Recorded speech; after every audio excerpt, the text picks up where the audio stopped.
This is the part at the beginning of the video where I say the title in a dramatic fashion so that I pull you in. Sony really messed up.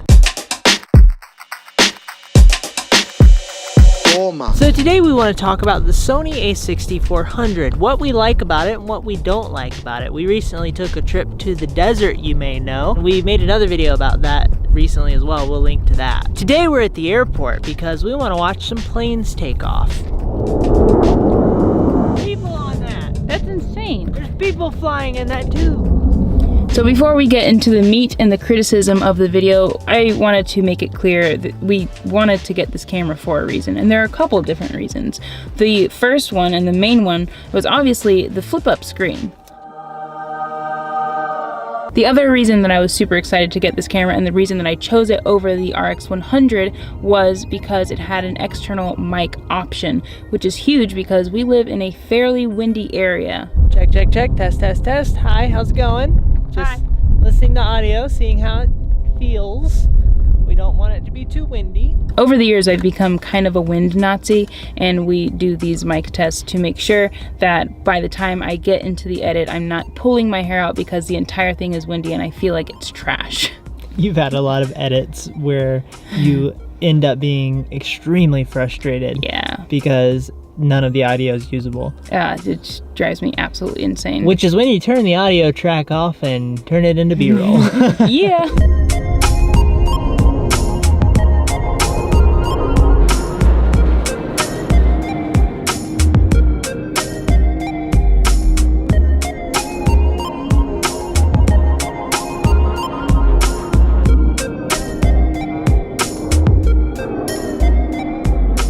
I zoomed in for emphasis, even though this is not really a substantial point in the video.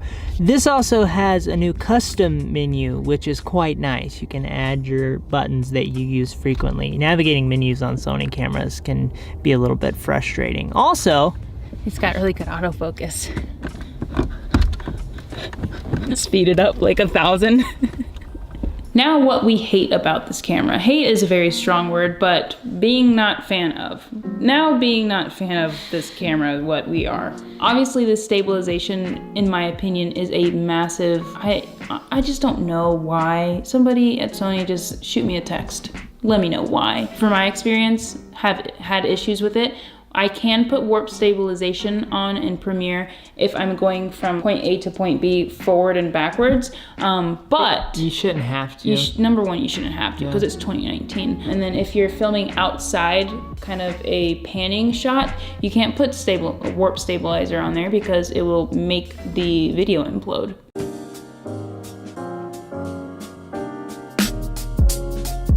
For that reason, we're actually not going to use it as a vlogging camera. Sony pitched this camera as a vlogging camera. That screen right there was meant to make it into a vlogging camera. And then they took out the thing that vloggers use most, other than the screen, which is in body stabilization. And I know that a lot of people are going to talk about, oh, well, you know, lens have stabilization. Yeah, it does, but no. It's not the same. It's not the same. We actually considered getting rid of the camera, but we will keep it because of that no record limit. That's huge, but it's not a vlogging camera. There was a lot of hype earlier in the year when Sony announced this camera with the flip-up screen for vloggers because, you know, we needed something other than the RX100, but I recently read an article kind of confirming some of our criticisms and some of our, what do you call a positive criticism?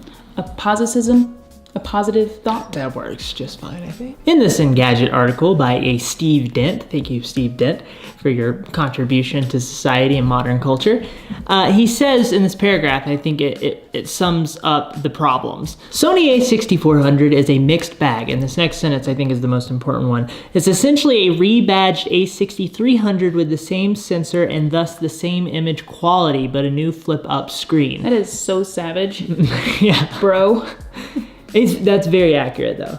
It's not as good a vlogging or video camera as we expected because it lacks in-body stabilization and has terrible rolling shutter. However, it's a great camera for photography thanks to what is possibly the best tracking autofocus system on the market, period. The good news is that this camera does have a place in the Reds household. We won't be using it for vlogging, but we will be using it for lockdown long form shots. It works quite well for that. One of the major reasons why we bought this camera, this number that I'm holding up, 1, is because we needed 2 cameras. Oh my gosh. We wanted to have a camera for shooting video and a camera for shooting photos that could both simultaneously exist in real time, because I have photography projects and Christina has video projects. James has photography needs and Christina has video needs. The problem is we now have to go about this in a bit of a confusing way. This now has to sometimes become a video camera and sometimes be a photo camera. The other one has to sometimes be a video camera and sometimes a photo camera. Special thanks to Sony's foibles. We are super critical of this camera, but that's just because we have expectations and we want Sony to exceed those expectations. But thank you so much, Sony, for giving us a flip-up screen. Appreciate it. You guys make great cameras. Fantastic cameras. Couldn't complain about it except for this entire video where we do complain about it. But if you look across all of our channel, I don't think we've ever spoken about Sony in a way that's negative. Oh no, we're massive Sony fangirls. Yeah. But this one... I'm a girl. This one's a bit of a struggle. So that is all for this video. If you've watched this far into it, thank you. Hello, how are you? James, Christina, nice to meet you. Really nice person you are for watching this. Appreciate you. If you haven't yet subscribed, feel free to do so. And if you liked the video, feel free to dislike it. I'm just kidding, don't do that. Well, really, in the algorithm, anything is good. So appreciate you guys for watching. Have a fantastic day, night, afternoon, evening, wherever you are. Goodbye. Oh, please don't break it.